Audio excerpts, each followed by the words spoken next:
இவங்க இந்த தோட்டம் ஆரம்பத்தில் சின்னதாக வச்சேன். இப்போ தான் வச்சது ரீசெண்டாக. ஒரு 1 மந்த் 2 மந்த்துக்குள்ளே தான் இருக்கும். பாருங்கள் எவ்வளோ அழகாக அப்படி அந்த லாஸ்ட்டில் வாழைக்கன்று வச்சது.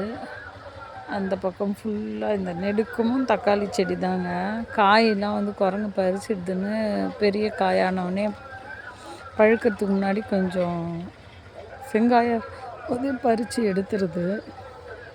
இந்த ரோஜா கிளையா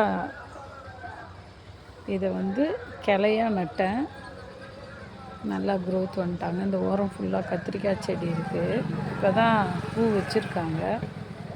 இந்த பக்கம் பாகற்கொடி போகுது பாருங்கள். அது கூடவே ஒரு கனகாமரம் சின்னதாக நட்டேன். அதோட அப்படியே துருத்துட்டாரு.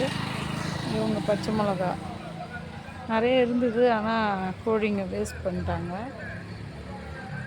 இல்லை ரோஜா கிளைங்கெல்லாம் நட்டு துளுத்து வந்திருக்காங்க. இது வந்து சாமந்தி ஒருத்தவங்க கொடுத்தாங்க, நட்டு வச்சுருக்கேன்.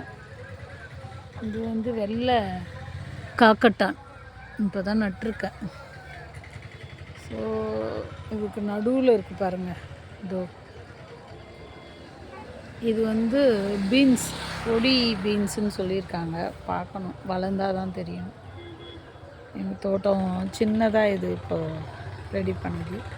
எங்கள் கோழிங்கெல்லாம் பாருங்கள், எல்லாம் பிளாக் கோழிங்க வளர்க்குறேன். இப்போ இவங்க எப்படி க்ரோத் ஆகிறாங்கன்னு பார்க்கலாம். குட்டியாக வாங்கி வந்து வளர்த்தது. பிடிச்சிருந்தா லைக் பண்ணுங்கள் மக்களே.